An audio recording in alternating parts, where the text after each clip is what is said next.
Hello, welcome, ladies and gentlemen, friends and squad mates. I am Gus, joined today by Ray and UselessFodder, and we are bringing you the SquadCast, which is a monthly recap of the things that we have done together as a squad, the things that we have made together as a squad, and a chance for us to talk about in depth some of the things that have really been gripping our community. As I said, I am joined by Ray and also Useless Fodder, our squad leader. Thank you so much for joining us for the inaugural episode. Good morning. Thanks for having me. I really appreciate it. This is a really cool thing that you guys are doing. It's good to have our squad leader as the first guest to kick off and I guess introduce anybody who may be coming in that's new or, this is the first squad related content that they've watched. If there's any subject matter expert on the SWAT squad and what it's about, it's you. You can join the Discord at the link on screen and in the description.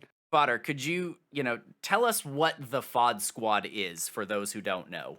Yeah, absolutely. So, the FoddSquad is a online group that I started in 2017, and basically the idea was, for those that don't know, I was in the Army for 9 years. I got out in middle of 2017, and when I came back to the States after living overseas for about 7 of those years, I really missed kind of that tight knit community that I had when I was in the Army. That feeling of a squad, people from different backgrounds, different walks of life, different socioeconomic status, different political ideologies. But there was a common cause that you had there as a squad where you got to support one another to accomplish the mission. You know, the mission had to happen. And even though these are people that maybe you wouldn't have known in a normal situation, or maybe you wouldn't have gotten along with, because you went through things together, because you served together, you accomplished stuff together, you ate together, you bunked together, you did all these things together, built a camaraderie that went deeper than a lot of the surface level stuff that we tend to get focused on when we describe somebody. And you come to learn about the human experience of one another, and you get to learn stuff about people that you might not have ever known. And that was kind of a great equalizer. And so when I was kind of feeling lonely and missing that, I started streaming to try to make some friends to play games, and very quickly started attracting a number of people who, like I said, kind of came from different places than me, but I thought were really interesting. And as we chatted and talked, then we got to learn a bit about each other, and it started feeling very, very much like what it was in the Army. And so I thought, maybe I'll do something with this. And so I started this Discord, and just sort of it started as a group just for my stream, but then it grew into something much bigger than that. There's a lot of people in the Discord that don't watch my streams, don't even necessarily like the kind of games that I play on my content, but come here for the community, because it's really what we're building is a community first. The gaming stuff is all secondary to that. So the group itself titled itself the FOD Squad. I didn't come up with that name. I actually was going to go in a different sort of thematic direction, but it's really worked out since then. And so since about early 2018, we've basically just been here as a group that people can join from all sorts of different backgrounds and come from all sorts of different places in life, whether they like to play the games that we play, whether they don't. But we come together, and really the common cause is positivity and mutual support. And by that I mean not necessarily like toxic positivity, not like, oh yeah, everything's always great, but what by that I mean not cynical negativity that you see in a lot of communities online. The whole point of being here is to help each other have a better time and a better life. And if we can, somebody's going through something difficult, if somebody's having a hard time, we're there to help prop them up. Whether that be mentally, if somebody's having a hard time, see someone to talk to. Whether it be somebody looking to make changes in their life, and maybe they're looking for somebody who has experiences. Like we've had multiple people join the military since we started this. They can ask questions of people who have been in or are still in.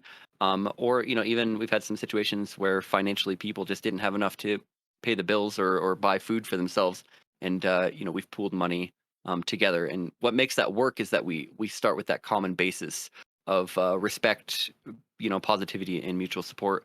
And so I like to say it's more than just a gaming group. It is an honest to God community, and people have come in and been astounded by how friendly and welcoming everyone is here. And yeah, that's just kind of our goal. We even have a whole group dedicated. Obviously, you guys are members of that, just to integrate folks when they first join the community. So really, it's a place where people can come in, and if they want to play the games that we play, well, we'd love to teach them. We'd love to to help them out if they have questions about game dev and that sort of stuff in those sort of games.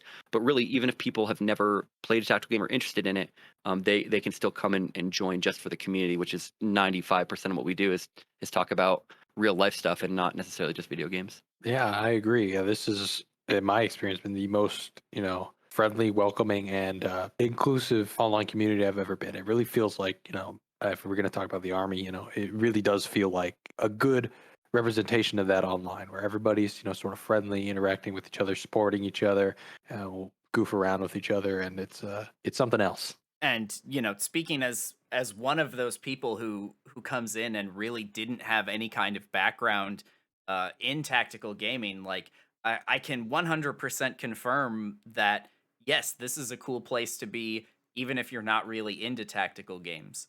It's also a cool place to be if you're interested in tactical games but don't know how to get started at all, because being part of this community is how I've picked up what limited Arma skills I actually have. One thing that I've really loved over the past couple of years, especially, is seeing the amount of people who join who are not necessarily interested in the same games, or maybe just one of the many games that we play in the tactical genre, but they've met with other people who are like-minded, and they're like, "Oh, let's play Apex. Oh, let's play, you guys are gonna talk about Assassin's Creed. Let's play, Oh yeah. and like that's really cool to me because that shows that there's legs to this community that extend far beyond anything that I do, and that's really like probably 2.5 years ago is when I really felt like had grown to be bigger than me, and that was always my goal, was to be something that didn't rely upon me, wasn't about me. It's about the community, and the community really, like, I took a break last month that ended up being a little more extended than I expect, from a lot of online stuff, and really the community just kept chugging along. Like, oh, one of the members wasn't there, but it wasn't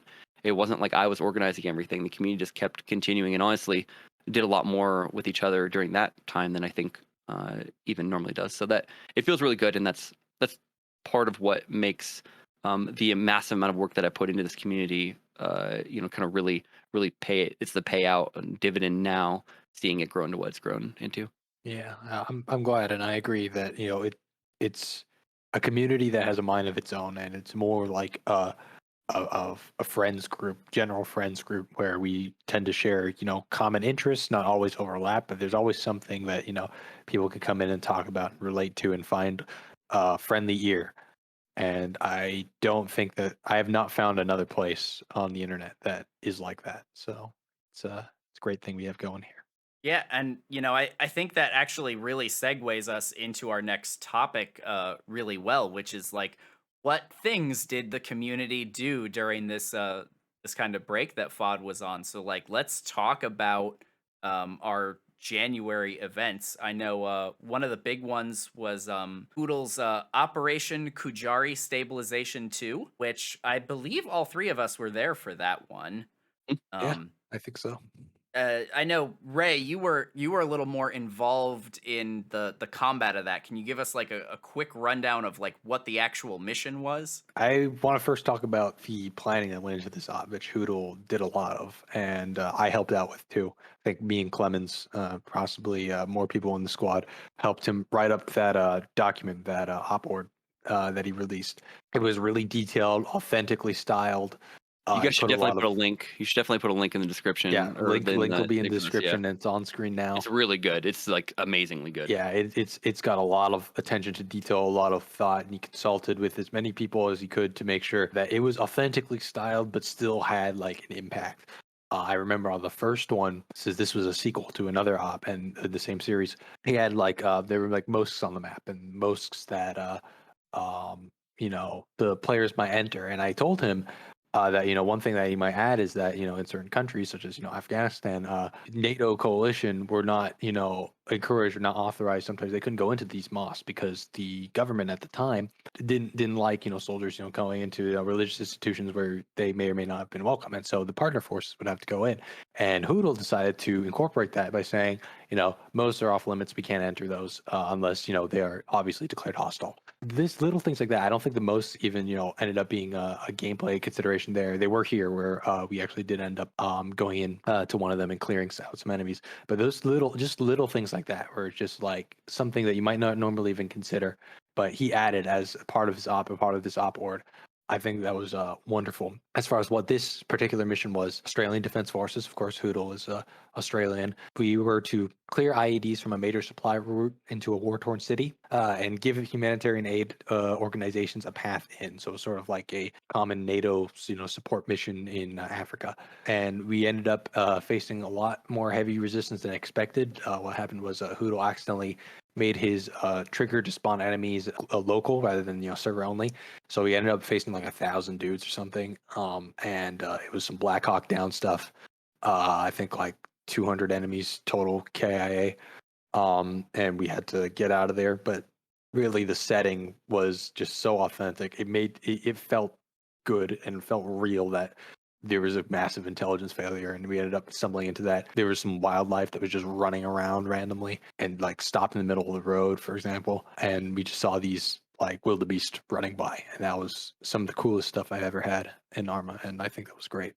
Yeah, I thought that the ambiance for the op and was just absolutely fabulous. And this was a follow on to another one that we had played that also had pretty cool ambiance with like translators and stuff like that. So one thing I love about the Arma side of our community is that we've got probably 6 or 7 people who make ops, and they all make things very differently, and they all have unique takes on it, and they're all going to do stuff that I've never seen elsewhere. So I think that's kind of fun to have kind of a nice stable of people who are making ops here and there. So we have interesting new things going on. One thing I'll add, Poodle has embraced the fact that I'm terrible at Arma, but really enjoy hanging out with the homies. And so one thing Hoodle has added to, I think, the last 2 or 3 missions that he's built out, is he's including the idea of like a war reporter as being along for the mission. And so I actually got to go around, and I just have a camera.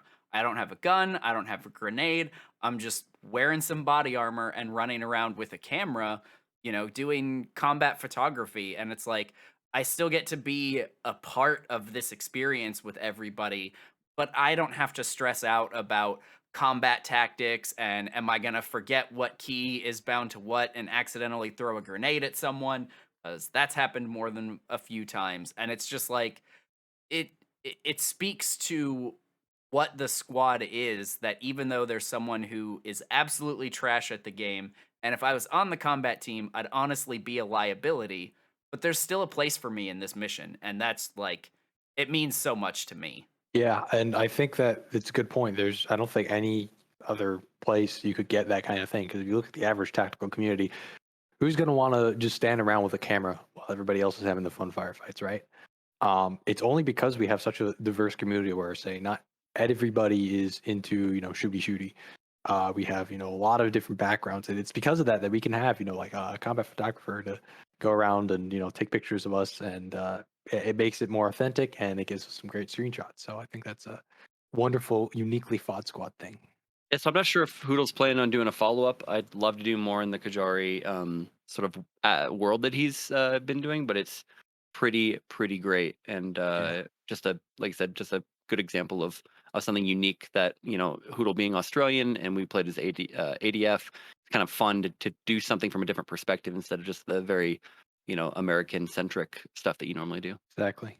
Speaking of American centric, the op that I ran the week after, the D minor, the 22nd SAS counterterrorism op, features UK special forces, special operations, I should say. And yeah, that one was, I think neither of you guys ended up attending. That's fine, because I ran it on Christmas Eve, knowing full well that everybody's going to be spending time with their families. But I wanted to get that out of the way and finish this Trinaris campaign that we had running for a long time, starting with a Marines invasion, landing in Trinaris to liberate it from rogue Wagner PMC forces, and they went from a force that had some air assets, surface-to-air missiles and stuff, to a sort of insurgent, sort of terrorist community on their last legs as we drove them out. And for this op, we ended up having 4 people, including myself, under sniper overwatch, so an additional 2 snipers, 1 helicopter pilot, rescue hostages from the British Embassy of Chinaris, breaching locked doors and destroying the enemy. After we did that whole CQB thing in the Iranian embassy map, we did a helicopter to vehicle interdiction. So we had I intended it to be a car chase, but Bacon Oreos jumped the gun, and instead of providing a visual confirmation in Overwatch, they actually ended up stopping the car on their own. It blew up. Our HVT that we were supposed to capture got really heavily injured, so they landed. They administered aid. By the time we got there, this dude was already wrapped up, ready to go for us. And as for the final phase of the op, it was supposed to be a fast rope onto the roof of a hospital from which we would clear with heavy insurgent presence. As we were hovering to fast rope, the last remaining insurgent on the roof managed to shoot our pilot in the head. And so he went out, and our helicopter went belly up. We crashed. We had a Call of Duty moment where we were fighting. We got like surrounded after the crash. We had to fight our way out of that, and then we had to clear from the bottom floor up in the hospital. So that was probably the most off script I've ever gone in an Arma op, but it was a great time. You can view the op from my perspective, link in the description. I think you guys probably saw the videos or the clips posted. Any outside impressions from that? For me, that was just another example of something that's very unique with that helicopter interdiction. I get that it didn't go entirely according to plan, but I think all of the work that you put in on the back end to make that vehicle interdiction is still useful work that you'll be able to use elsewhere. But overall, I thought it was just kind of a cool idea. And once again, you brought something that was a different idea to an op than your standard a bunch of ground troops, even special forces guys like kicking indoors, like the sniper overwatch, from the helicopter, tracking someone down as they flee. That sort of stuff is you don't see that very often in Arma. So it looked like a super fun op, and the interdiction via the helicopter, and then you guys not realizing that you'd been interdicted was really funny to watch. Yeah, I'm definitely reusing both the interdiction and the fast rope section in future ops because I really want to do that, and I was kind of disappointed I didn't get to do that. But honestly, what we did get to do, even though it wasn't what I planned to do, are also things that we never do. Like nobody's ever done a helicopter interdiction, and I'm sure nobody's ever had a dynamic helicopter crash where they had to fight their way out completely unplanned, and so that was cool. I'm glad that happened. Do we want to touch on the FoddSquad giving tree as well? Or So the FoddSquad Giving Tree was an idea that we started last year as a way to do, instead of doing like a Secret Santa or something like that, which is kind of tough to pull off online. I know they do it on Reddit, but that's way more work than I think anyone here is ready to do. But what we decided to do is, instead of celebrating the holidays with specifically giving gifts to individuals, instead to keep the community aspect. Basically, anyone who had extra game keys or was willing to donate requested games, like a giving tree that you might see at, say, a school or a workplace, that people could do that anonymously. So individuals within the community can request anonymously to get a game or other digital stuff. It's pretty much all games that they wanted, but maybe they couldn't afford. And then that would be put through an intermediary on the admin team who would then post what game was desired. If somebody was interested in donating that game to them, then we would connect them behind the scenes. So it wasn't like just like the giving tree. Anyone who maybe didn't want to reveal that they didn't have a whole lot of money at that time, but they were interested in playing a video game, didn't have to. And individuals that did have a little bit of extra, I donated a couple, and I know obviously seeing the back end of it, several others donated. I think, what was the total number of games? Like, I think we 9 donated games. 9 and, games. Yeah, one $100 giveaway and the other for a 20 to 30 euro game. So Yeah, we had very good so that turnout.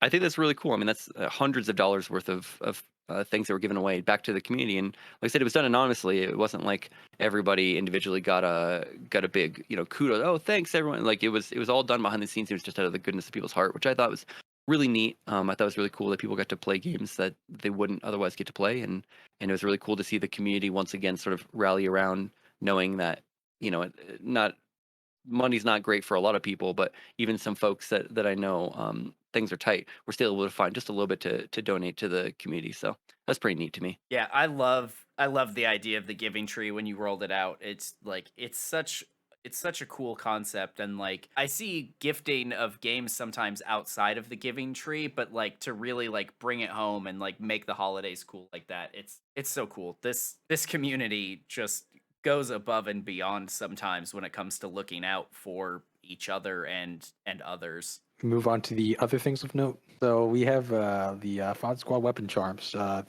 These little nice things that you can hang off your bag, your weapon, your kit, whatever. You can get one for free if you're an assault team level patron, or you can pick them up for $11. Shipped in the link in the announcements of our Discord. So they're very nice. They're very snazzy. Definitely something if you want to rep the squad, you can buy there. I think it's one free if you join as a new assault team member. Anyone in the assault team from now until the end of February. So anyone who has gone one cycle within the assault team will get one. So Like there's a couple people, who already, or there's some people already obviously in the assault team now, and they're going to get theirs just for free, as well as the patch that they get for joining the assault team as well. So lots of good things can come out of being a SALT team. So definitely think about that. It's worth mentioning that the Patreon is just a way to help pay for the infrastructure cost for this. You know, I don't make any money on it. Pretty much everything gets. In fact, I don't think that I've ever turned a single dollar on the content creation side or on the Patreon side. It's legitimately just goes into paying for servers, paying for games, donating stuff, that sort of thing. Obviously, this a lot of the money goes to donations. Yeah. So it all comes to back. various charities as well. So all comes back to the squad. Speaking of charity, community member Call for Fire ran a charity event selling StackUp.org shirts to help veterans and support positive mental health through the gaming and community. So that was a really nice. He's done a lot of cool work, from art to supporting different news outlets to this charity thing. So that was really cool. And as a final announcement, we have a simulation channel for discussing and playing simulation games for Kerbal Space Program, The Sims, more. We can talk about how recently, for a community full of shooter games, there's been a lot of discussion about more action adventure RPG, which is our new and bustling channel. For me, as one of the people in the community like least invested in tactical shooters, like it's really cool to have, to know that in this community of people that I don't necessarily connect strongly with on that kind of game, like there is still a bunch of interest in these other kinds of games that I'm really into. And the big consistent topic that led to that channel really has been Assassin's Creed, which is one of my favorite games. I plan on getting an Assassin's Creed logo tattooed on my body at some point. Hell yeah. Yeah, it's a big franchise, and I think that it's connects to a lot of people in the community, even though it's, completely different genre, completely different, there's no cool tactical gameplay, but I guess it's that feeling of being, I guess you could consider special operations sort of like assassins with, climbing secret missions and infiltrating the enemy's strongholds and stabbing a lot of people. I think that makes a lot of sense because, with the tactical gaming, we don't tend to focus as much on like, oh, you're just, some nameless grunt in some huge battalion that's off to get an objective. Our missions are frequently, we're doing special operations, small team, really badass stuff. And like in Assassin's Creed, like you're just sort of this lone badass off doing what you need to do to achieve your mission. So definitely see Exactly. the correlation there. Yeah, and I just think that even beyond that, I think a lot of our community members have an interest in history. I know, like, we have people who are, into just warriors over time, not just, in the modern era. And Assassin's Creed does a great job of, showcasing that. Yeah, Um, absolutely. And one of the big discussion points comes up with the history of that franchise is like, should they have stopped calling them assassin games at some point and just like spun it into a historical RPG series? oh yeah, And to some points, I do agree with that a little bit, but they've always carried the Assassin's flag hard enough. But for me personally, like the franchises that I enjoy, or the games in the franchise I enjoy the most, tend to be the ones where I am most interested in the historical context of the game. yeah, I can see that with a lot of, like, for example, some of our Greek squad mates like Odyssey the most, just because it's Greece, right? And just because it's Right. ancient Greece, they get to explore that setting in a lot of detail. Yeah, and as far as it being, whether or not it's still Assassin's Creed, the to me, the old games had their own identity, up to the RPG series. They had their own identity. They tried to portray a theme that of these sort of secret society that I feel like, the newer games have lost a bit. I haven't gotten to Valhalla, so disclaimer. I've gotten to everything before Valhalla, though. They still have that sort of, the gameplay loop has completely changed, but they still have that sort of ethos of, sneaking around and ambushing the enemy, even if the stealth mechanics aren't as developed. But I feel like they could have stood on their own as their own games, and they didn't need to have that franchise, carry that franchise. But it's it's not really a loss, I guess. I think people are just more wanting that old type of game, and I guess they're getting it with Mirage now. So they take issue more with we're instead of getting that sort of old type, we're getting the new type. Yeah, and I sort of disagree with a lot of that criticism as well because if you go back and look particularly at the Ezio trilogy, which most people hail as this great example of really what the franchise means. Like even back then there was, you had to go out and get your own, have a weapons progression. There were skill points and stuff at certain points, or you had this group in Brotherhood that you were trying to build up. Like they've really been trying to push towards an RPG setting from the beginning. Oh yeah. I think it just sort of took the the collapse of their production pipeline with Unity, because Unity's release was a fiasco. Like, Yeah. and once they saw that fiasco and they started changing the way things worked, that was when they're like, okay, well now that we're getting away from annual releases, now we have the time to rebuild the engine to deliver the RPG experience that we've been pushing towards this whole time. Yeah, I saw something that you can definitely see the progression. I think I wouldn't say the Ezio trilogy started it. I think they had some mechanics that was mostly relegated to mini games. I'd say three was the first big push where you have, a sprawling world with a lot of side activities. You can, interact with the world in various different ways. They even made the animations for blending such that, you could simulate like leaning over for a bar, or sitting down at a campfire, stuff like that. Four walked back from that a little, but Hmm. then of course they introduced all the pirate stuff. Of course, some people consider the pirate stuff to be, one of the coolest parts of the franchise. Just they'll play for just for that, and myself included, right? I'd say that the transition to RPGs was more because after this collapse of the Unity pipeline, they didn't know what to do. They didn't know what to try. They wanted to, not make another risk and completely destroy the franchise. So they looked at The Witcher 3. And I know some developers explicitly state, that this is where they looked and they said, hey, that worked well. Why don't we do that? Right. Monetarily, you could say that it worked very well for them because the new games in the franchise are doing super well as far as sales. Despite the sort of split fan base, I guess they're bringing in new players, and yeah, so I guess that drive to copy another thing that's successful is it can work. It can make some good games. I certainly enjoyed Origins. I'm enjoying Odyssey, but the it's the lack of innovation that some fans are kind of sad about. Like they want to see the franchise taken in a direction that the old games went and taken further rather than just scrapping it. And I can sort of see that. And I think, the split in the fan base, I think it's really easy to identify where somebody falls on that category.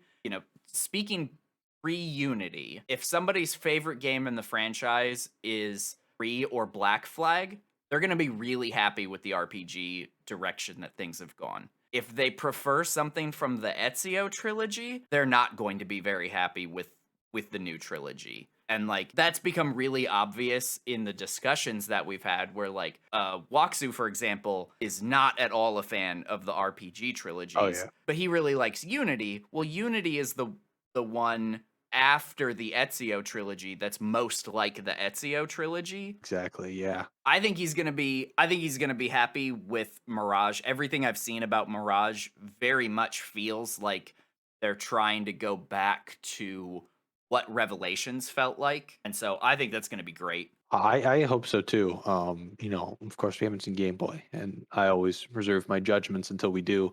That's something I'm really hopeful for. But I know that Ubisoft in general has been struggling with some toxic workplace problems, and I think that has reflected in part in the depth of their games recently going down. I know Ashraf Ismail, the director of I think he did three, but then he was involved with the Origins and Odyssey. He got canned after some harassment thing came out. Right.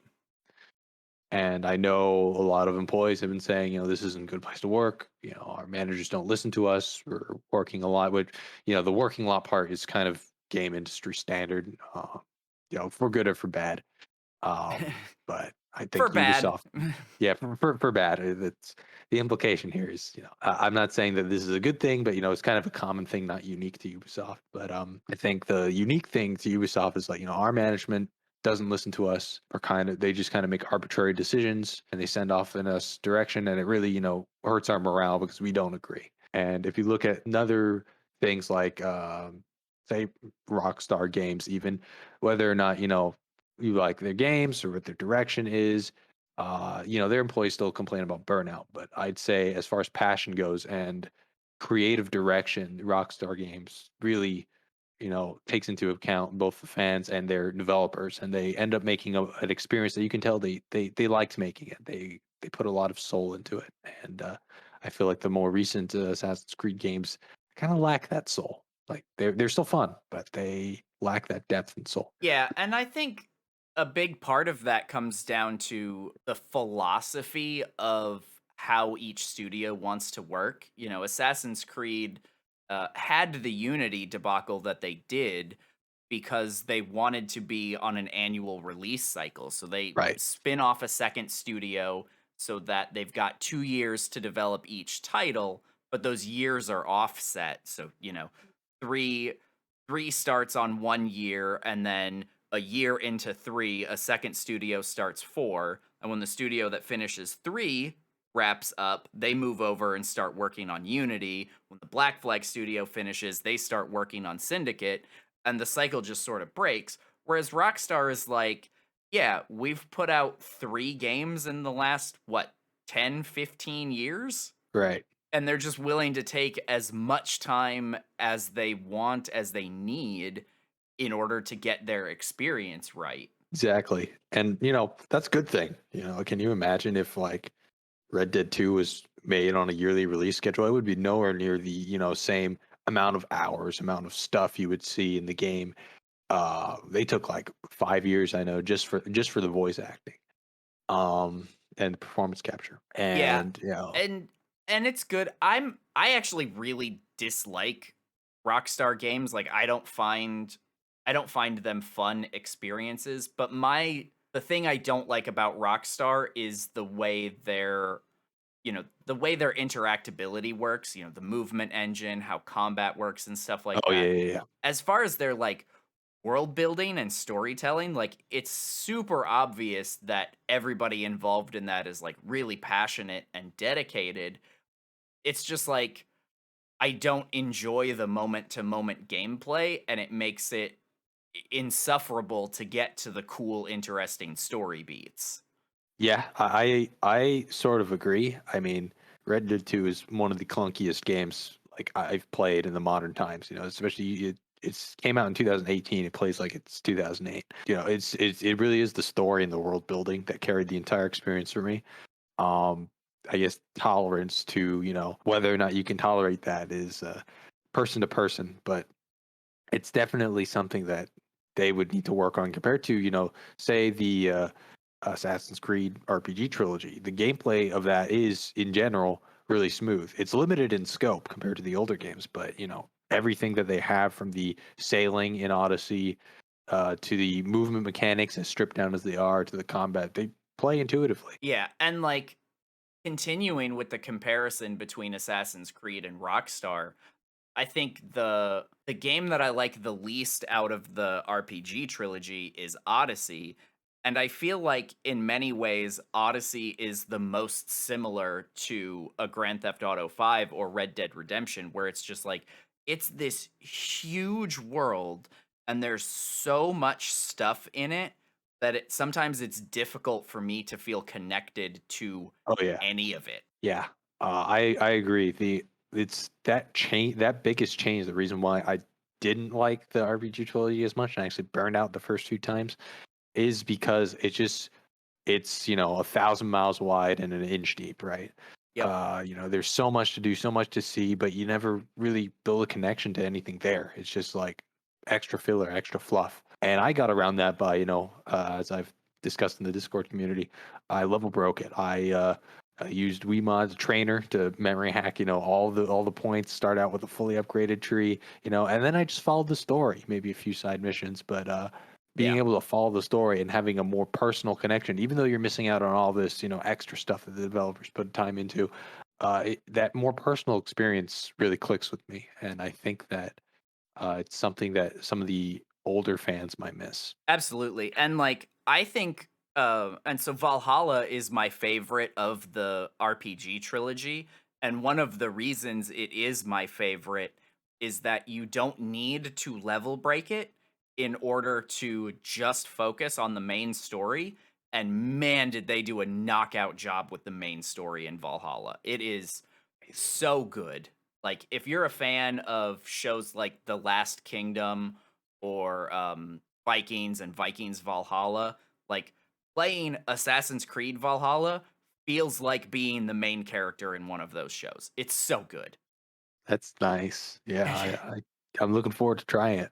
But yeah, how about the historical accuracy? I know that that's something that people talk about, and Valhalla, according to many historians of that time, sort of didn't hit the mark, even though it's fun.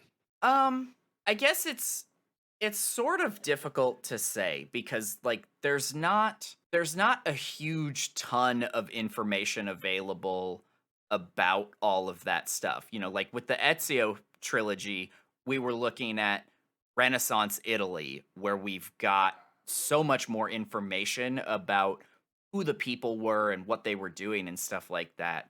There's very little written history about like ninth, 10th century England. Like and the True. the Vikings didn't record any of it. Everything we know about the Vikings is what the Christian historians wrote about them. So it's Exactly. obviously very biased. But I sort of look at it like, does this feel like our picture of a Viking adventure?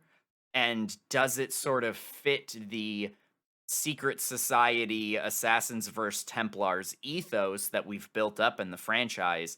And I felt like it did that really well. I see. Yeah, I can get behind that. It's more of a feeling of, the era than, necessarily getting all the details right. Again, I haven't played it, but I know like Origins. I know Origins did actually do a lot of historical, research, and they got a lot of things right. But I personally, out of all of the, classical antiquity or even up to, the medieval times, out of all the periods of history, ancient Egypt's probably the one I know least about. But I really felt like it was Egypt down there. So I don't know if they got it right, but it was more that feeling. And I know that in 2025 they've announced Japan, right, as their setting. I'm so Um, excited. I'm very excited too, even though you look at the trailer, and if you know anything about, the Sengoku Jidai, the Warring States period, and Shinobi ninjas in general, you know that everything in that trailer is wrong. But it's still exciting, right? It's still like, hell yeah, I'll still play it. And there, one of the things that I actually, around Unity's time, I thought, okay, they're never going to do a Viking Age one, and they're never going to do a Japan one. Was the buildings, right? So if you look at the Viking Age, and even especially the Brighton Walda era, which is where the Valhalla takes place, which is the Viking invasion of England, all of the buildings are supposed to be really low wooden dirt houses or turf buildings, dirt palisades. And I thought, oh, there's no way you can parkour in that. And that's one of the core mechanics of the franchise. Of course, Valhalla comes along now, and it's, they make the buildings completely different. I'm sure you can talk about that. And I know the Japan one probably is going to, Warring States Japan was not very conducive to parkour. It's a place you have some very tall buildings that are isolated, and there's a lot of very short ones, more mountainous terrain. But I guess you can talk about that a little bit more. What was your experience with sort of the level design? They definitely for Valhalla took more of a let's make parkour fun and interesting approach than try to be historically accurate. Um, Right. they sort of try to justify it by setting as many locations as possible around sort of like ancient Roman era type stuff. So I not see. things that the English would have built, but things that the English would have co-opted from the Roman period. So it sort of makes it make sense, but it's not historically accurate, obviously. Right. And I almost wish they would have taken more cues from Assassin's Creed 3, which, Yes. in the cities, everything's, all cramped and built up, and you can't really do that with medieval England. But what Assassin's Creed 3 really excelled at, in terms of parkour, was making it fun and interesting in the wilderness. Exactly. Yes. The parkour in the cities was actually pretty boring. Yeah. There's a limited number of traversal options. You're basically in a grid structure. That's how you get around the city because some streets are going to be too wide to cross. So you're going to have to go parallel until you can find like a beam or something to get across. Or there's nothing in the center of the streets like there was in say Florence, where you know some buildings are super close together, so you can just find a way to jump across. But in the wilderness, because of the way they design the trees and the way the forest is laid out, you have multiple paths through the trees at any given moment in order to get to a destination. Sometimes you have to take a route that goes around a bit, like not a straight line path. Sometimes there is a straight line path, but you mix and match those, and the animations as well as the mechanics and the design, they all came together really well. And I feel like especially for Japan. I remember because back when Unity came out, everybody was speculating. Okay, where's the franchise going next? With the Unity having the French Revolution, they kind of tied up. Okay, we've gotten all the sort of cool beats from the Age of Discovery, from 3, 4, Rogue, Unity. Where are we going next? And I remember I typed this out in a comment. I'm like, well, the only way Japan could work is if they're going to introduce, three's frontier gameplay because, you have a lot Hmm. of cool forested areas, a lot of cool mountains. That would work really well. But the cities themselves are going to be kind of weird. The palace design incorporates a lot of mountain architecture. There's not a lot of very tall buildings, et cetera, et cetera. Well, now we get to the RPG trilogy and their mechanics. Well, their frontier movement mechanics and their movement mechanics in general are very stripped down. If you look at, when they're climbing mountains, they're just Spider-Maning up it, right? Yeah. And that makes me sad, especially after 3 had all of these different, they built in these like cracks and crevices into the mountains. Sometimes they don't make sense, like, or they're like obviously human design, but it's Right. still like added, like seeing Gaetan do the split grip and climb up, Hmm. and then I guess both of us do rock climbing, so we like that. What do you think about that? The direction, the movement, which is so core to the series. Everybody, both newcomers and the old comers, that's like the iconic thing. You see that building, see that mountain, you can climb it, right? Right. Um, I think Valhalla, more so than Origins and Odyssey, they did a better job of making city movement interesting. So in the urban areas, like parkour is a little better than it was in, say, like Origins, but in the wilderness, it's very like, yeah, you can just sort of climb up whatever cliff face you want. And at some point, I think it does get a little boring when you can just like hold A and run in a direction and nothing's going to stop you. I very much miss the time when like you had to actually think about how you were going to climb something. exactly, yeah. And you had variation in how you climb something. Like I'm sure you've seen Yep. videos. You combine ejects, you combine climb leaps, or you even just directional inputs, right? Even just climbing up a mountain the normal way, the slowest way, the most inefficient way. You would have to, use your direction keys to try to angle yourself towards certain handholds and footholds. And now with it just being one button, it does really get boring. And the lack of animation variety really doesn't help either. So I think they're gonna have to find some new system. I know the Japan one's gonna be the RPG core mechanics. I think that's fine for the setting, but I hope they redesign some of the either the animations or the gameplay mechanics. They try to beef it up a bit. They try to innovate a bit more rather than just copy paste new setting. Yeah, I I guess we'll you know, see. I think if they bring in some of that wilderness design from 3, I think they'll pretty much be okay in the Japanese setting. But if it's just like if it looks like England but the buildings are Japanese style instead of Roman style, I think that's going to be rough. Yeah, and they don't have the same thing they can leverage with ancient Roman ruins because Japan's architecture's Japan. There Right. has been an invading force that has made large monuments out of a long-standing material. So they really do. They either need to pull a lot of that through the wilderness, which is, I think, the direction they're going to go in, or they're going to just pull in the buildings from 200 years after the end of the Sengoku Jidai, where it's more urbanized, everything's more built up. I personally hope they go for the former rather than the latter, but at this point, it's probably useless to speculate given how little we know about it. We just have like a 15-second trailer, which probably doesn't even reflect the final thing. Yeah, and like for me, I know extremely little about Japanese history, and so like they could get it totally wrong and I'd never know and it wouldn't take away from my experience at all. So like as long as they pick something that matches well with the gameplay mechanics that they have, like I'm probably going to be happy and enjoy it. But I certainly know as long as the AC community has been clamoring for a Japan game, I know that if they don't get it historically accurate, they're gonna piss a lot of people off. Yeah, that's true. And I mean, like for me, like Origins was one where I didn't really know the history. I was Googling things as they came up in the story. I was like, did that really happen? I Google it. And I had fun because I really wouldn't have known better. I think through Google they did a pretty good job, but even if they didn't, I wouldn't have known, right? Japan is something I do know about. A lot about that history and especially about ninja culture. I've done a lot of it's been an interest of mine for decades. And I've done a lot of research into it. I'm still actively, I do the martial arts, stuff like that. And if they get it wrong, I'm gonna be sad. It's not gonna be measuring up to my what I wanted. I'm still gonna have fun with it though. I know no matter what, they can do some total fantasy bullcrap, right? And I'll still love it.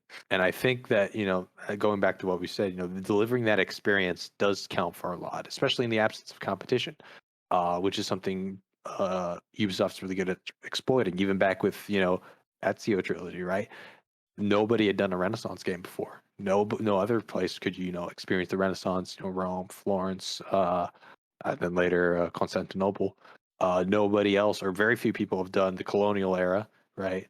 Right. Uh, the AC4 is still like, if you're going to talk about pirate games, it's one of the best pirate games, even just objectively. But it's also one of the only pirate games, right? You have Sid Meier's Pirates. That's your alternative for Lego Pirates, the Caribbean. Yep. Um, and going to Valhalla. Is there a Viking game? Not really, unless you count Skyrim. But you can't go on boats. You can't do anything else. Right. But I think with Japan though, it isn't the case this time that they don't have competition because Ghost of Tsushima exists. Yes, that's something I wanted to bring up is that they got beaten to the punch, and a lot of Yep. people are already saying this is a better AC game than what Ubisoft has been putting out. But at the same time, it hasn't come to PC yet, to my great chagrin. And it's basically the only one that's really a big feudal Japanese experience. The only other one, there's a mod for Mountain Blade Warband called Gekukujo, Mhm. which is basically the closest experience. It's the only thing that we have on PC right now that you can get a good samurai experience out of. There is, I know, Ryuga Gokuto Game Studios, who made the Yakuza franchise, are coming out with a remake of their original Edo period. So it's like 1860, so after the Warring States period. They're doing their game, and they explicitly said that we are remaking this game because we saw Ghost of Tsushima, and we say, hey, people actually still care about samurai, so we're going to do that. So I'd say it's still a pretty unexplored field, even though it's not completely empty. And so Right. I think Ubisoft has a little more creative leeway. If they don't get everything right, what am I going to do? I don't have any other ninja experience that's completely historically accurate anyway. Yeah, Yeah. I don't know anymore that I share your excitement about Ghost of Tsushima coming to PC. I used to be when I didn't have a PlayStation in my house, I was like really excited about Horizon Zero Dawn and Ghost of Tsushima. I'm like, "Oh man, this looks like it's supposed to be Assassin's Creed games where they go like even harder on all of the polish and really, taking time to write in-depth stories and stuff." Now that I have a PlayStation, I dislike all of those games. Like Really? I really don't like the PlayStation first party stuff. I just finished God of War Valhalla. I played Horizon Zero Dawn, and it's like, yes, they do an absolutely incredible job of this like cinematic storytelling style, but it comes with really shallow gameplay. Well, I haven't played. I played the first God of War, and yeah, it was a little shallow. I played it for the story. I haven't played Horizon Zero Dawn, and so I can't speak to that. I played Spider-Man, which was great. Gameplay wise, I think that's something where it has a lot of depth. And then it came to PC, and we got modding, and it was even better. It ran Right. better. Everything was better. So I'd say that I'd reserve judgment in my experience on whether or not the PlayStation experience has been better. But I think especially I sold my PlayStation, so it's a moot point. But especially if they come to PC, it's going to be a lot more access to modding, tweaking, and of course now more people can play it. It's going to be a better experience and more people enjoying it. It's always good. Yeah, and to be fair, I haven't played Ghost of Tsushima because interest sort of died off, and I have to be picky about my game choices because of my YouTube commitments. And I haven't played the Spider-Man game basically for the same reason, but sort of two of the four big franchises that I've looked at. No, sorry, three, because I did not The Last of Us. It was one of the zombie games that they have. Um, eh, and like, Days Gone. yeah, Days Gone. It just like it feels like the three that I've played have felt like Michael Bay versions of video games, where like Michael Bay as a filmmaker is doing these things that are really flashy and cool looking, but there's not a lot of depth to them. I see. They're just about the spectacle, and that's how I felt about all three of the PlayStation exclusive things that I've played. But that's a little weird because I also use the analogy for Call of Duty campaigns that they're like being in a Michael Bay film. Exactly. But Yeah. but I think the difference is like Call of Duty is doing gameplay things in a way that nobody else is doing that is built up on decades now of perfecting a formula. And you Exactly. can dislike that formula if you want. I'm not going to tell anybody they should, but like if that formula is appealing to you, nobody is doing it better than Call of Duty. Exactly. I mean, the gameplay loop is really tight, right? It's smooth. It works really well. The animations are great. So as far as like technical depth, it knocks it out of the park. And I get what you mean because again, I played the first God of War and I've seen Days Gone reviews, and yeah, they don't really have that a lot of gameplay technical depth. It's more of a at least for God of War, it's more of the story. I'm experiencing this as a more cinematic experience. I think you've just been unlucky because I played the ones that are more deep. And I know, like say, Ghost of Tsushima is said to be, really deep and like has a really well thought out gameplay mechanics and story. So maybe someday if it releases on PC or if you get back into that, right, we can reevaluate. But yeah, Yeah, that's a fair point. I don't know. I don't want to be too hard on those games because I know, like not everybody's looking for the same things that I am. But I'll just say, like, I'm probably never going to play The Last of Us, but I'm yeah, absolutely going to sit down and watch the HBO show yeah, Bec- that's a good point. because Um, I've learned that Sony Studios knows how to create these interesting worlds and tell good stories in them. And it's like, well, I can sit down and watch this show and get this cool world and story without having to potentially suffer through gameplay that I think is uninteresting. exactly, yeah, and I think that's a perfectly fine way to experience video games. I'll still look up playthroughs on YouTube and just watch them. Right. It's especially for me, who I tend to like story more than anything, a lot of narrative games. That's just the most interesting way for me to experience it. I'm not losing out on anything. Of course, for some games, it's not enough. You can't experience Arma through YouTube. There's just so much customization and experience. But there's, yeah, I think some games lend themselves more to a story based experience than others. Yeah, and it's sort of a weird dichotomy with me because basically all of my favorite games are ones that are very much about stories. Like Assassin's Creed has always had a Yeah. fairly strong narrative focus. Not to the depth of what the Sony studios are doing, but probably my other favorite franchise is the Mass Effect franchise, and that's like Oh yeah. super story driven. Exactly. But it always felt like there was so much more gameplay there than anything in that Sony stuff that I've played. So I don't know. It's a little weird. My thoughts on those Sony games are weird, and I recognize that. Well, like Mass Effect, for example, as an experience, you have to experience it yourself because you have so much, leeway about what you decide, how you interact with the world that, you really just watching somebody else do their own interactions isn't the same. Part of the fun of Mass Effect, and why it's my favorite, is because you can interact with the world and the characters in such a way that it's really unique to you and you can play the way you want. It has an effect on the world. The way you act matters. Something like, I watched COD Vanguard on YouTube. Mhm. Me watching somebody else play and playing it myself isn't really going to change anything, right? It's going Yeah. to be the same story. We're probably going to make the same decisions within, 5-10 seconds of reaction time. I think that games like that where you could just watch them and get the same experience lend themselves better to adaptations than more freeform experiences because you're already working with a good story that obviously people have enjoyed and it doesn't change much. And assuming the writers just, execute based on that, which is to my understanding what The Last of Us is doing, then you're set. You're good to go. Yeah, I certainly would not want to try and be a writer on somebody trying to adapt Mass Effect because it's like Yeah. no matter what you do, every single decision you make in that writing room is going to piss somebody off. Like, "Hey, is Shepard a male or a female?" "Oh, cool, you lost half the community." Uh, Exactly. Yeah.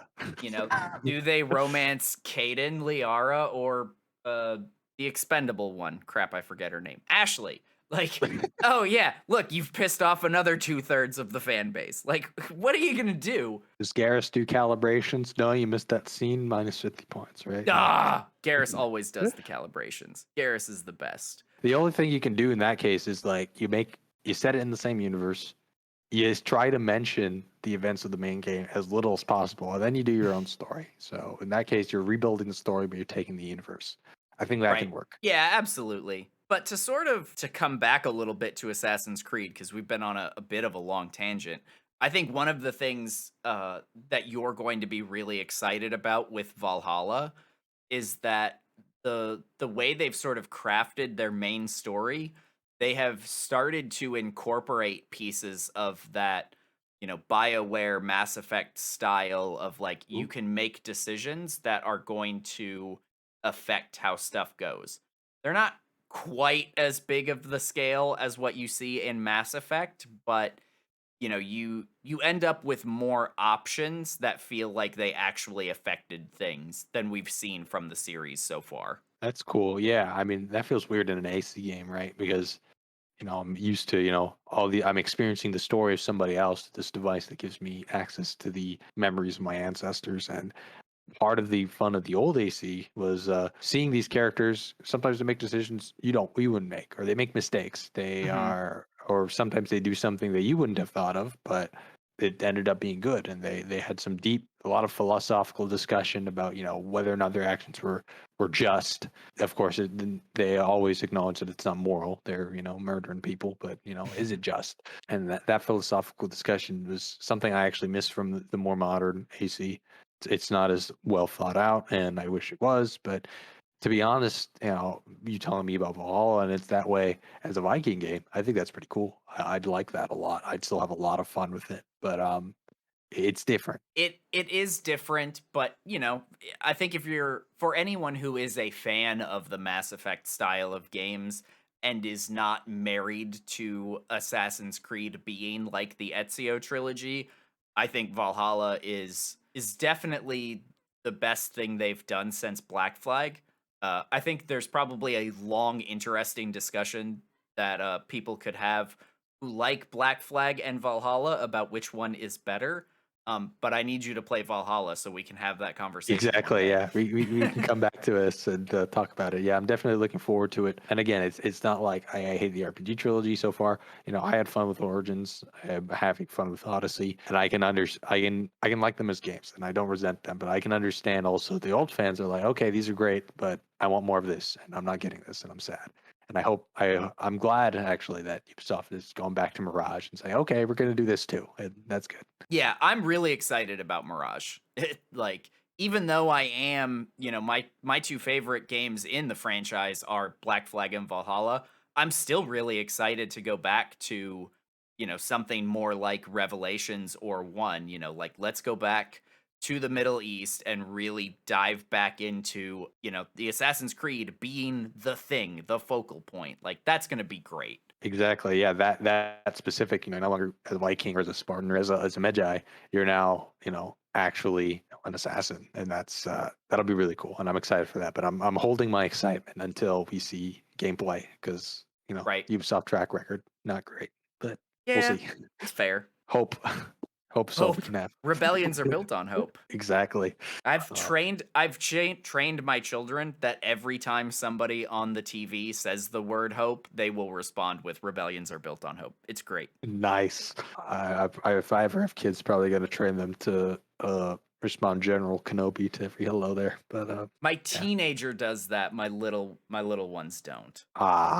Teenager has to Yeah. pass on the tradition. No. I'm trying. My little ones are weirdly not particularly interested in Star Wars. Yeah, Yeah. like they'll watch it if I put it on, but they're not like, "Oh yeah, let's sit down," and they don't care. I kind of fell out of it. I've always been more of a Star Trek fan, but I can't deny that I really love Star Wars. I've read like the extended universe novels a really long time ago, but I still read them. I love the prequels and the original trilogy probably the most, and I'll still fondly remember and discuss anything Star Wars related. But yeah, I can understand people moving on, moving away from it in general. Yeah. Well, I think what I just learned in the last 60 seconds is that you and I are going to have a conversation again sometime about Star Trek versus Star Wars as Oh yeah. franchises because I'm also a huge Trek nerd. We don't have my cameras on right now, but if I did, there are crap, 4 Star Trek posters up in my room right now. Oh man, nice. Yeah, so but there's also Star Wars posters. I mean, it's been a while, but I used to be able to. I had memorized the entire layout of the USS Enterprise D, and so I can Nice. name where everything was. I've forgotten a lot of that, but I still know the layout of the bridge in 10 forward and the holodecks. So, yeah, we definitely need to have a discussion about that. And I mean, didn't in a while back in Soul Server we had like several pages of discussion on Anakin versus Obi-Wan. Oh, Uh, yes. so we need to put down to the thing that we need to do a Star Wars, Star Trek, sci-fi one. Yep, I'm gonna put that absolutely. down. But yeah, I think that's good for our franchise discussion. I guess we can move on to the showcase. Cool. So, I mean, first up, we've got a shot from one of our main resident gaming photographers, Soul, who's been into Star Citizen lately. I think we'll see a lot of space games later in general, and that's the point. But Star Citizen is an interesting one because it's been in development for some time. It's got billions of dollars poured into it, and I mean, from a technical standpoint, it of course looks extremely beautiful. It offers gameplay that no other space game, to my knowledge, currently does. Meaning that you have a seamless interaction between your ships, your world. You can land on a planet, you can get out, you can then interact with the player base who hold things like I think Soul mentioned there's like a paramedic response unit that if Mm-hmm. you activate a distress beacon, there are actually people that come out and save you. You can go into orbit around a planet. You can drop out of a vehicle like a tank and like Nice. orbital drop into a planet. And like I said, there's no game that allows you to seamlessly do that, to my knowledge. So Right. yeah, to me, this is a very it's a sort of controversial game, but it's got a lot to offer. So what can one say about that?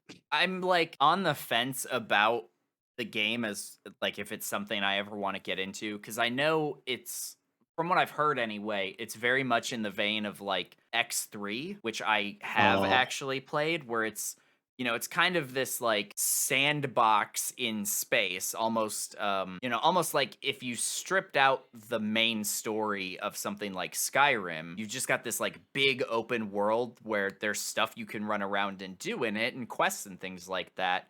But primarily you can really just sort of run around and do whatever you want. But in space with like futuristic space flight simulator control right. scheme. And like I played X3 and I just like it felt too aimless for me and so I couldn't get into it, but man, I love this picture though. Like Yeah, it's really so you know good. Yeah, if this was a like $20 like standalone like one-time payment kind of thing, I'd probably be very tempted to get into it. But it's like a subscription model. It costs an arm and a leg. Somehow, I guess they give a lot of like gifts out, so not everybody like has to buy it. Like some people get free keys, and they make money through like the like ongoing. Like if you want to buy a ship, you can buy it with real money, like support microtransactions. Right. And I don't like that model usually. I'd be tempted under a different selling model, definitely. Anyway, the next one is Ghost Recon Breakpoint in an ultra wide format. but yeah, Ghost Recon. That's I think there's a pretty big following of this series, right? In the Pod Squad. I don't know if it's a big following, but I know there's like sort of a core group, kind of like there's 5 or 6 of us that talk about Assassin's Creed all the time. It seems like there's about 5 or 6 people that talk about Ghost Recon quite a bit. But unlike Assassin's Creed, Ghost Recon, despite being from the same developer, is sort of much more in line with the general, tactical shooter vibe Yes, of the squad. So it tends to get discussed more even by people who don't play it. I see. Yeah, I tried a Wildlands because everybody at one point was raving about it. I was like, okay, I was gonna try it. I was really disappointed by it because it's kind of clunky, third person only, and for supposed Green Beret experience, it left a lot to be desired. I always thought that something like Mass Effect would be more conducive to the sort of unconventional warfare thing because interacting with the alien local populace and Mass Effect Right. takes alien literally, but you don't have to. Your choices matter. How you say, how you act, how you carry yourself, how you commit to a cause. It can drastically change the story you can play. I always thought that was cool, and that was a good basis for an experience like that. But Wildlands was more go here with 4 guys, shoot some people, and then drive away. And I felt Right. like it wasn't very polished. But I think Breakpoint is the more popular one in the squad, and I think it has the same core gameplay. But I guess everything's more fun with friends, as opposed to a single player experience. So when they play multiplayer, they have this huge sandbox to do crazy stuff in, and I guess that's the appeal of the game. I get that. I don't actually think I've ever played a Ghost Recon game. I'm just here. I saw this screenshot and I'm like, It was "Oh, cool. that's super pretty." Like because of the ultra wide framing, we've got this like really cool landscape at 16 by 9, but then you like get that little extra bit and it's like, "Oh yeah, we got this, high-tech soldier over here out, probably on some kind of patrol looking over this gorgeous landscape." Exactly. Just a Yeah. great shot. Yeah, they're beautiful games. Even Wildlands, which takes place in like Bolivia, I think. Okay. It's gorgeous. It's a really it's a pretty game. I think Ubisoft is good at that, and that screenshot shows. So I don't think I've played a Ubisoft game lately that doesn't have like an easily accessible photo mode where you can just start, tuning all the parameters for like saturation and stuff and you can add vignettes. Like I know in Valhalla they've actually got a fog setting where you can sort of dynamically change how much fog is in the environment so you can really change the vibe of the scene to match the picture that you're trying to take. Oh, Feel that's like, really cool. yeah, some cool stuff there. But yeah, photo mode is something that I'm glad has seen widespread adoption. It's getting more and more advanced. Now we're heading like with ray tracing. Games with ray tracing now have photo mode settings where you can place lights in the environment and that'll light Yeah. up the shot a different way. I think Miles Morales does this. Yeah, I think it's really cool. I know, and I guess we can move on to the next one with that. Yeah, Um, and I mine. mean, I'm just going to start by saying holy shit, this is gorgeous. What the hell am I looking at, Ray?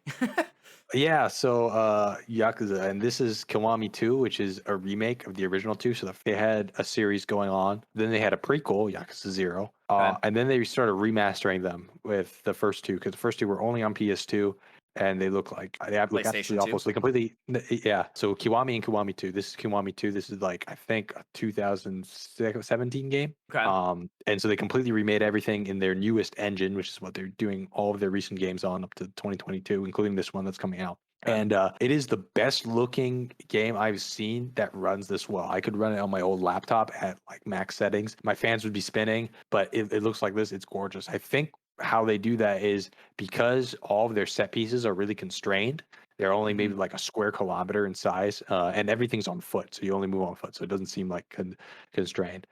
They can do things like screen space reflections, pre-baked lighting, and so they do everything for you. So it looks absolutely gorgeous. It looks like this, but it doesn't have a high performance cost, and I think that's really cool. Nice. These games are all, I think, after Mass Effect, Yakuza has been my favorite franchise of all time. They just have the core gameplay mechanic is mostly it's like an action beat 'em up thing. It plays Mhm. really well. Like you have combos and then you have like counters and then heat actions, which are like these really crazy moves. Like some of them are funny. Like he will, like he's befriended some guy and the guy throws him a guitar and he smashes it over the guy's head. Some are like more, martial arts oriented. He will, like flip somebody and like hit him really hard. But yeah, it plays really well. I think for me, why it's my favorite is just because the world is so well thought out. Even though you have these 1 kilometer square maps like this is based on Osaka. So this is like downtown Osaka, and it's a pretty accurate depiction of the actual city. But like it's so small, but you can go into like every one of the shops. You can go play darts, or you can in this city. There's like a golf range that you can go. You don't have to, so it's all completely optional. Some of them have gameplay mechanics, like you get certain rewards. Sometimes, protagonist of the series is a dad, so like Okay. sometimes you'll go hang out with your daughter, and she'll ask you to do a bunch of things. Yeah, it's fun because that golf one haunts me because there's like you have to perform a certain way to impress your daughter, and I Okay. was not feeling it on the golf mini game. And so I think disciplined her 6 times before I gave up. I felt so bad. Yeah, some of them have gameplay mechanics like there's like the restaurants. Each of them they actually like have full on menus that you can try, and that they refill your health, but you have a hunger bar, so you can't just like eat like 50 cheese wheels like in Skyrim. Okay. Um, so you get full at one point, but depending on the combinations that you try, you can get extra XP. So if you get like burger, fries, and a shake from their like fast food chain, that'll get you more XP than eating like 3 burgers in a row. And Okay. so, Nice. yeah, as for a Japanese game studio doing a lot of stuff with food, how Right. am I surprised? But yeah, they're really well thought out. Their stories are great. The gameplay is great. So after Mass Effect, which I think Mass Effect wins because of its far-reaching story, where one decision you make can have consequences way later on. Yeah, because the games don't have that, but they're really well thought out. I like them. Definitely excited to share more of the games that are coming out now. The Samurai one that's going to come out. I need to play some Yakuza games, but like, so there's a whole boatload of them on Xbox Game Pass. Oh yeah, But there's so many that like I can't even tell where I should start or where it makes sense to jump in, and I'm just like, yeah, yeah. it doesn't look like I need to review these for my channel, so I'm just gonna kind of pretend they aren't here right now. If you're interested, because Soul was interested, and he saw them on Game Pass too, and he got it. It depends on what your tolerance is. So the first one chronologically, which is the one I started with, is Yakuza Zero, but it takes Mhm. place in 1989, which is like the height before the Japanese economic crash. And so the tone is a bit different. It's a prequel. It's detached from the main story that it's going through now, but it looks pretty good. It's like only like a couple years older than the game in the screenshot, Kiwami 2. But it also has that more lighthearted tone. The story itself is very serious, and it's one of the best stories in my opinion. And this is out of some really, really banger stories. So it's really good, but it's got goofy stuff. Like you've seen that meme we sometimes post in the FOD squad where my face when it's Friday and they're dancing in the disco. Mhm.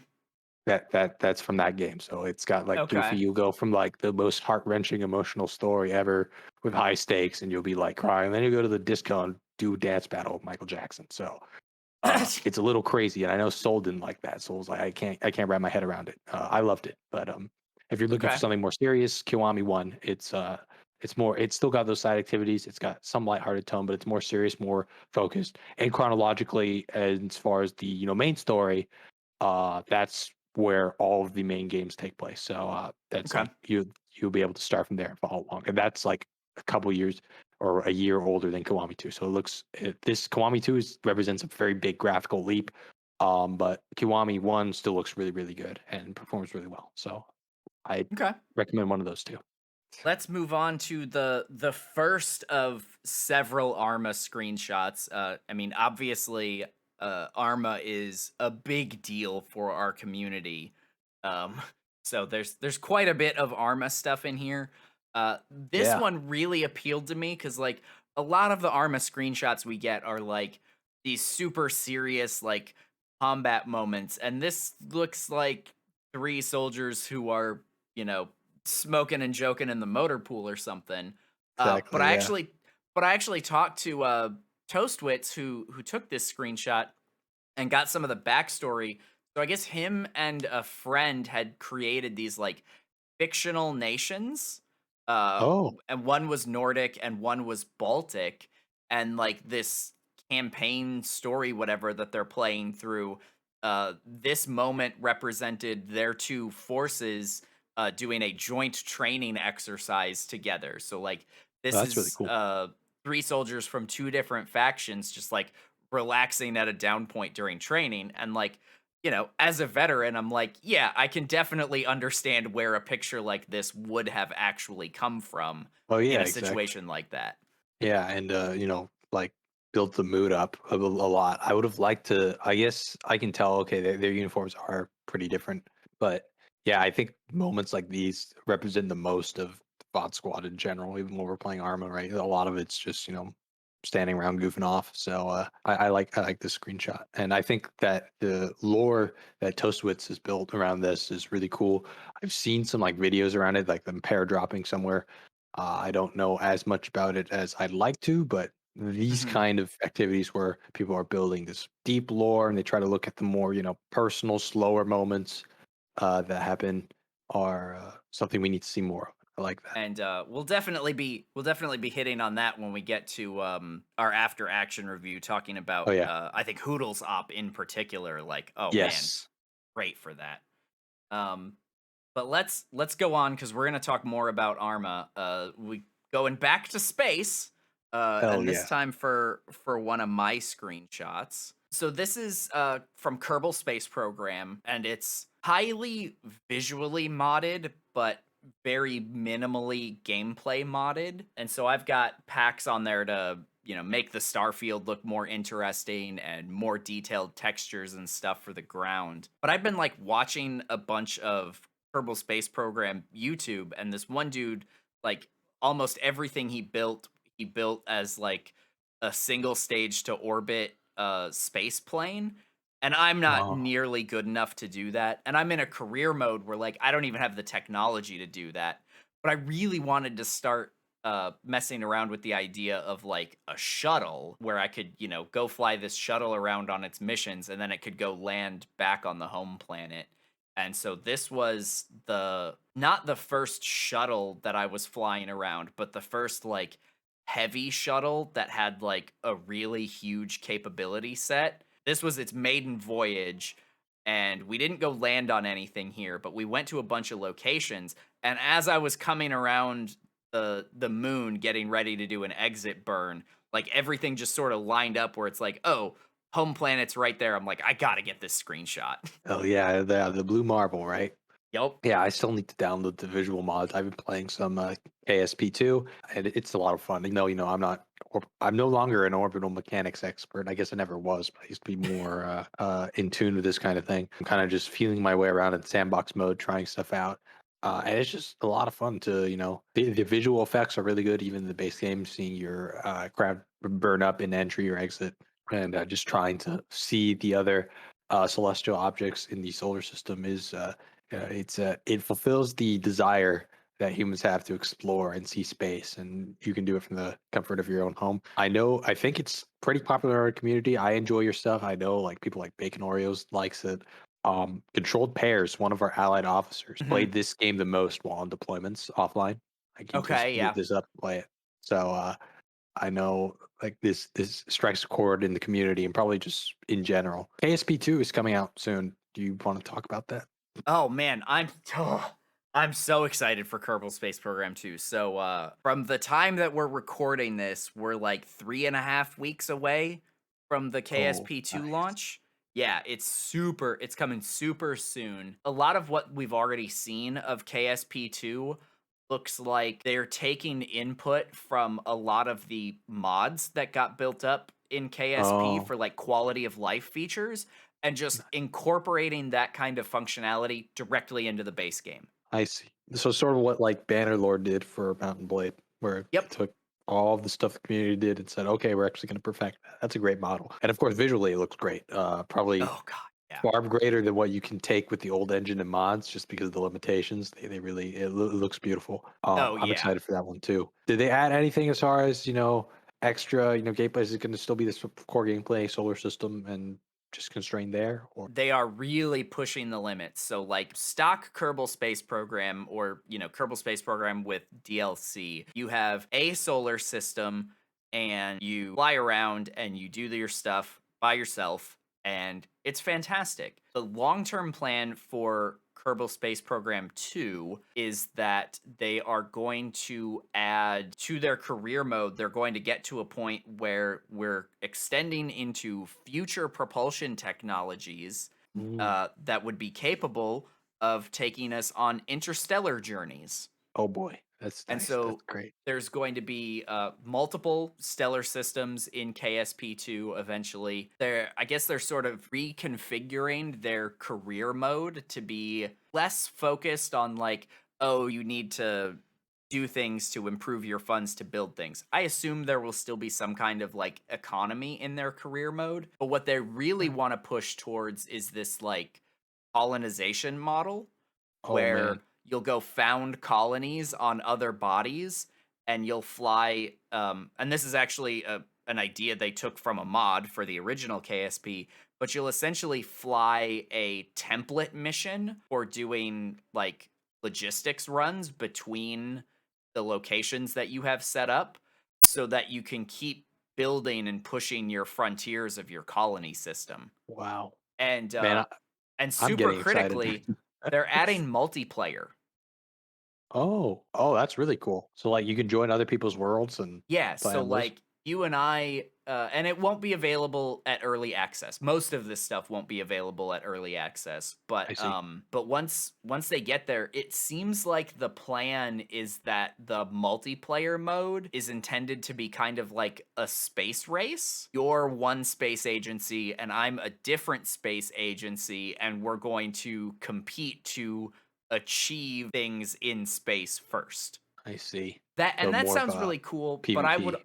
also like to see more of like a cooperative type thing where Yeah, like that's what I was maybe thinking. Like, yeah, like maybe one of us focuses on, doing all the stuff that needs to happen around the home planet, but then the other one is focusing on, developing out the colonies. Like that could be really great too. yeah, I think so. Like you'd be able to run different missions at the same time.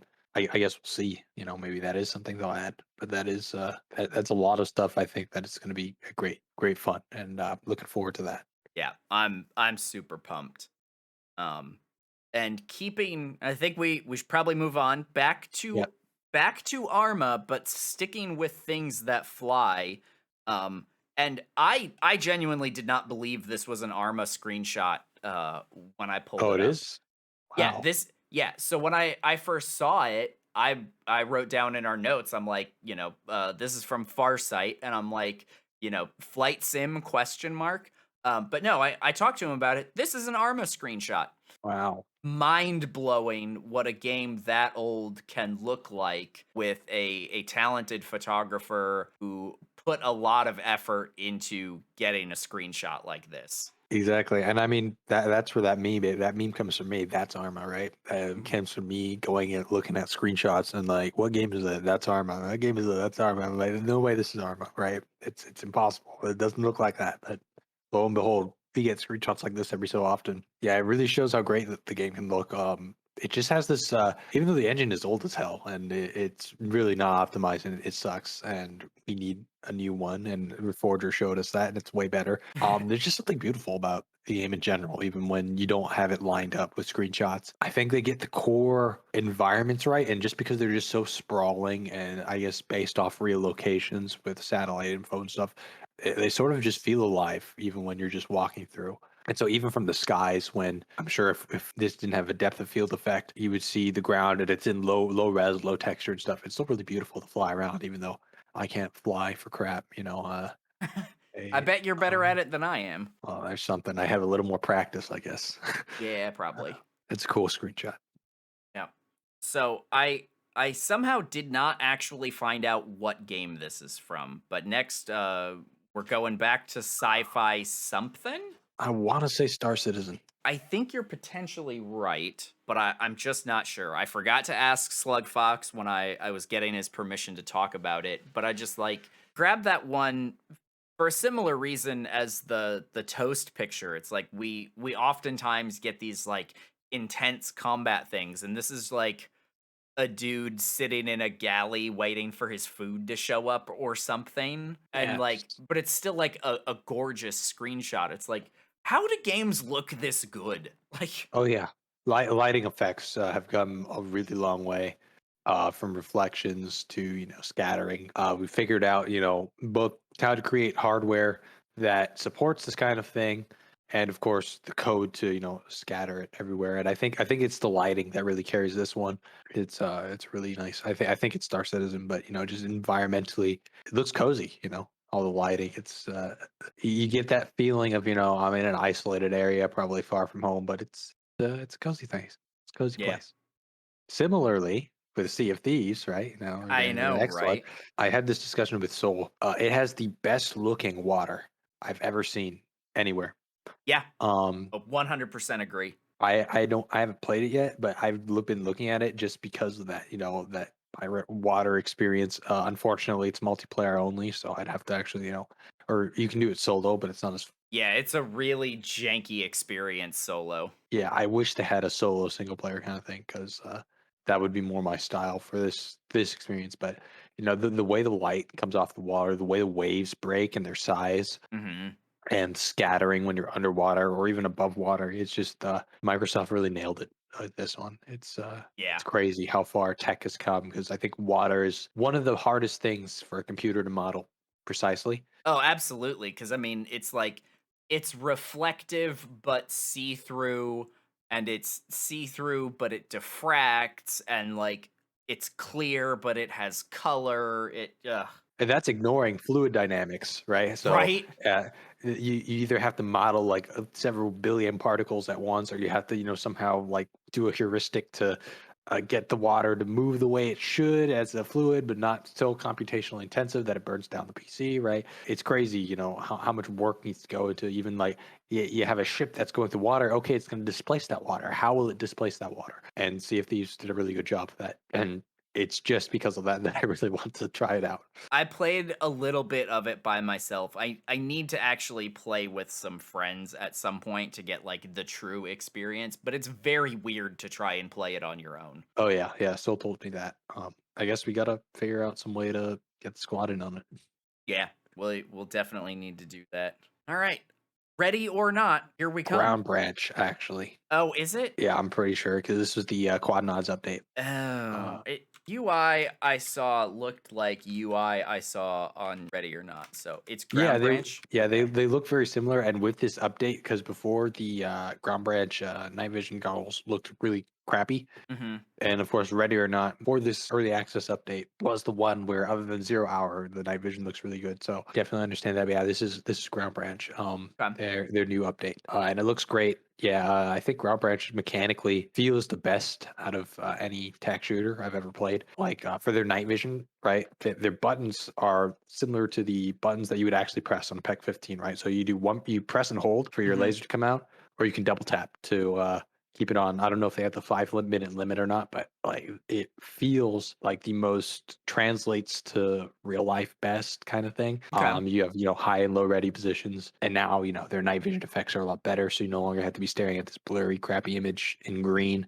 Their loadouts are really customizable. It's I'd say the only reason why Ready or Not is my favorite tac shooter and not Ground Branch is because of the Ready or Not's AI. The AI in Ground Branch leaves a lot to be desired. Ready or Not only looks visually very clean, probably this screenshot now that you're showing is probably cleaner than Ready or Not, but before it looked cleaner than Ground Branch. And mechanically, it's not as good, but just the way you can interact with the environment is a lot better. So I hope to see more out of Ground Branch, and both are in development, of course. So Right.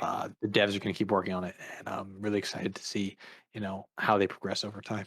I wish I had something to say about any of that, but I have played neither Ready or Not nor Ground Branch, so I will defer to your expert opinion.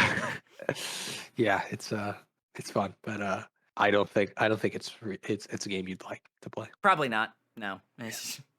But speaking of a game I do like to play, next we've got Oh yeah. from Waksu, an Assassin's Creed Unity screenshot, and like he's posted a bunch, you've posted some, I've posted some. The reason I went with this screenshot is that it showcases one of the things that I found most mind-blowing about Unity when it launched, which was their crowd Oh dynamics. yeah. That's Like still. for the time, and not even for the time, even now, like this is some of the best crowd dynamics we've ever had in like a triple A game on this scale. Like Oh nobody's yeah. doing this. And it doesn't completely melt a PC. So it's crazy. And how that feeds into the mechanics as well. Not only do you have a lot of places to blend, right, which is important to the gameplay. So you have basically a mobile, stealth platform that you can move through. Hmm. And it's changing all the time. So you have I actually remembered recently you have different platforms. If you go to one part of the crowd, you're just standing in, but you go to another part of the crowd where they're like, say, trying to overturn a wagon. Arno will actually play an animation where he goes and joins them overturning the wagon. So not only are the Nice. crowds really dense, but they're really varied, and they have gameplay not just with your blending, but now if you're trying to move through that crowd on the ground, you're going to be really stuck. You're just going to be bumping into people all the time. That encourages you to take to the rooftops and start using Unity's amazing parkour system. Yeah. And I think that's an excellent design choice, really well implemented. And Unity's still a beautiful game even to this day, more beautiful than some more modern ones. Let's look to what's coming up next. With the start of the new year, we've got the New Year's resolution channel. That's been awesome to see people, not just we've talked a lot during the podcast about the stuff that people have done, but it's really cool to see people setting their individual goals for the stuff that they want to accomplish for the year. And I think it's really cool not just to see people sharing that for sake of sharing it, but I know personally, like for me, I'm trying to do better with exercise and having a community where it's like, hey, everybody knows that I'm supposed to be, focusing on getting back in shape. Now I have a place where I can like have an accountability partner for it. And Yeah. that's awesome. Yeah, make sure you get in those resolutions soon because, well, actually, scratch that because I think by the time this airs, that'll be closed, right? Probably, Go yeah. support people's resolutions. Yeah, go support the people's resolutions. Hold yourself accountable, hold others accountable. Go ping Gus if he stops exercising. That exercise channel, I think, has been doing a lot of good. By the way, Oh like yeah, a lot of people share when they're working out. exactly. And I really Not think just it's motivating exercise, but for people. wellness. I know there's some mental stuff that we sometimes share, and I think mental and physical health go hand in hand. You can't have a healthy mind without a healthy body, but you can't have a healthy body without a healthy mind. So that's a great channel where we have. Other than that, other upcoming thing, I'm plug my U.S. Army Special Forces Green Berets campaign series on Tanoa. I created a whole new like ODA, whole new group actually, whole new ODA, big backstory for this Tanoa campaign that we're going to do. Sort of a clandestine, unconventional warfare mission to liberate a nation whose future will decide the fate of the international community. This one is very much future because there's a lot of custom scripting going into it from, I think, I showcased in the squad so far, a system where if you fire a gunshot, the wildlife will quiet down for a bit. And there's like custom AI voice and branching storylines, crazy stuff. So I'll keep everybody updated on that. Cool, cool. Fudd, do you have any upcoming coolness that you'd like to let us know about? Yeah, there's two ops for Arma that I'd like to plug here, that I'm working on, and this is probably in the medium term. I don't know when they're gonna come out. Ray and I have been working on a series that we call Arma or Not. I don't know if it's gonna be the final name, but basically it's trying to replicate Ready or Not, and kind of the idea of having several areas that you can deploy to, do some CQB missions, accomplish a task, and then redeploy relatively quickly. It's meant to be like a sort of campaign with 6 locations currently in Takistan. And basically, you play a sort of soft group. Then you start in your little, I don't know what you call it, like your little ready room. And then you go to the map and you say, I want to go to this location. And then you go, click start, and it just warps you to the location. You do your op, and then you can warp back. So I think it's gonna be really fun. I think it's gonna be one of those replayable ops that people that I know I enjoy a lot of. And the fact that it has some save states and that you can sort of finish the campaign is pretty neat. So that's something we've been working on for a while. I just need to really finish it off and polish some of the stuff. But the missions themselves are all very fun and relatively quickly. It's probably like a I don't know, probably 30 minutes per op, which I think is pretty good. And hopefully that could be another one of those things that communities could just load on the server and they could just play those, you know. Yeah, I think it'll be great. The other op that I'm working on is obviously I made Malden Overrun a while ago, and I've been slowly updating that. There's going to be a new version of that coming out sometime in the next couple of months. But also, I've been approached to try to modify that and port it over into the Halo universe and replicate the Flood, and sort of fighting back against a Flood infestation on one of the Halo homeworlds. So that's a full conversion that I'm working on with the guys who made the Precursors mod, and it's going to feature some unique aspects that are different from. They'll use the baseline of Overrun, but it will have some unique features that are just for the Flood, including like Flood infestation areas that you have to like blow up and clear and that sort of stuff. So hopefully, between that and the updated Malden Overrun, revitalize some interest in that horror campaign. Awesome. But that's all for me. I appreciate the invite here. It's fun to sitting down and talking about this stuff. I think about the FOD squad or the content or the ops or whatever, like some aspect of this community I think about almost at all times all day. Like it's borderlines an obsession, but I think that sometimes the best things require a little bit of obsessiveness, and I think that we've really hit a stride now where I can, I can kind of pull back on it a little bit, but still it's so invigorating and so motivating to feel like the work that I can do here is actually like, and this is gonna sound a little bit like touchy feely, but it's actually changed lives. Like there's legitimately people that I've talked to or from the community who were going through, we'll say, really rough times, like to the point of where maybe we wouldn't have them anymore. And I know that that's not just me. That's happening all over the place. And there's people who have said, hey, I don't know, like going through COVID and the lockdowns, I don't know what a lot of people would have done without this community. So, and myself Yeah. included. So Yeah, it's same. really meant a lot. And Yeah, so I can thanks say the for same getting to thing. talk about it, guys. It's just so much. It means a lot to me that you guys are starting this, and that the community's inspired you guys to independently want to start something like this. I think recommends the community a lot, but also makes me feel really good as one of the people who's put a lot of work into this.